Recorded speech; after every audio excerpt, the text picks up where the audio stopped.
Tapi di bab itu Nabi itu aqbala alaina, menghadap ke kita.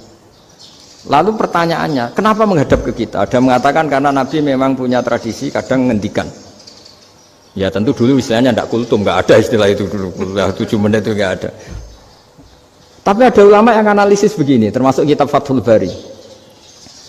Nabi itu tokoh sentral, taruh lagi Nabi itu tokoh sentral.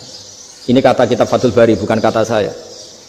Nah, orang-orang yang imamu qaumi, orang-orang yang jadi imam di daerah masing-masing, tetap kalau sholat itu ikut Nabi. Ikut Nabi, setelah salam langsung pulang. Jadi sebetulnya salam langsung pulang itu ada sejarahnya, karena dia mau jadi imam di daerahnya. Nah, tidak kebayang kalau Nabi itu madhep kiblat. Kalau Nabi madhep kiblat, orang yang masbuk, yang barusan datang, pasti langsung usolli, misalnya fardhul isya'i misalnya, terus makmum Nabi, padahal Nabi sholatnya sudah selesai. Jadi intinya gini, kata Fathul Bari, imam setelah salam itu harus bikin gerakan atau omongan atau apa saja yang menunjukkan kalau sholatnya selesai.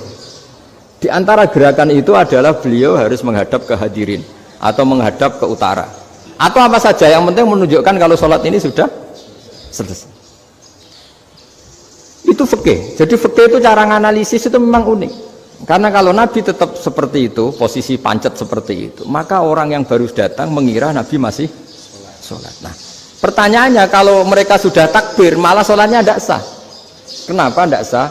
Menggantungkan sholat atau mengikatkan sholatnya dengan orang yang sudah tidak sholat. Jadi menjadikan orang yang nggak sholat sebagai imamnya kan nggak boleh. Maka Nabi harus memaklumatkan dengan gerakan itu bahwa beliau sudah tidak sholat. Karena orang datang dari berbagai daerah. Jadi nganalisis fikih, fiqhul hadis namanya. Itu ulama itu mau tidak mau debat. Karena pertanyaannya itu kenapa?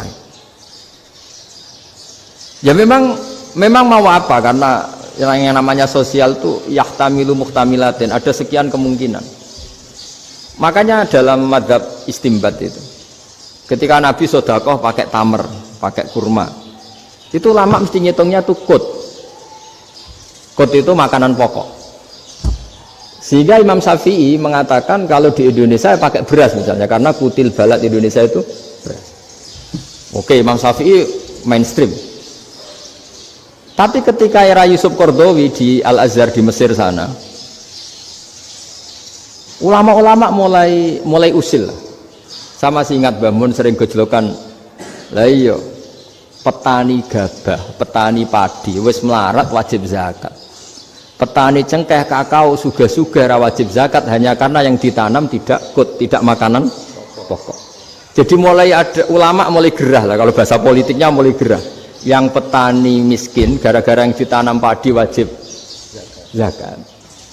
Yang orang-orang di sana misalnya di Sulawesi karena tanamannya kakao atau cengkeh tidak wajib zakat karena bentuknya tidak makanan pokok. Geger kan di Al-Azhar geger.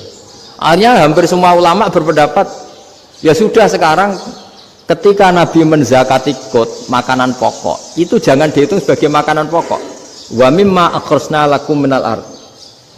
Apa saja, ma itu apa saja. Makanya kata Yusuf Qaradawi, ma itu apa saja. Makanya semua tanaman yang menghasilkan uang itu wajib zakat. Nah, masalahnya kitab-kitab Syafi'iyah itu sudah mamlu'ah, sudah penuh dengan penjelasan misalnya fala zakata fil khadrawat. Maka enggak perlu zakat untuk kayak kangkung, semangka dan sebagainya.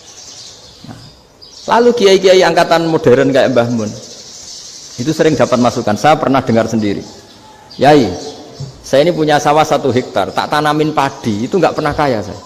Sekarang tak tanamin kangkung malah saya kaya karena tiap 3 hari panen tak kirim ke Jakarta. Itu orang Indramayu yang tanya. Jadi gak tanam padi gak pernah kaya, tanam kangkung kaya. Nah, karena dia orang soleh, kalau zakat boten. Mau diwajibkan zakat tidak makanan pokok. Mau tidak wajib dia kaya. Semenjak itu perubahan di Indonesia ikut. Akhirnya ada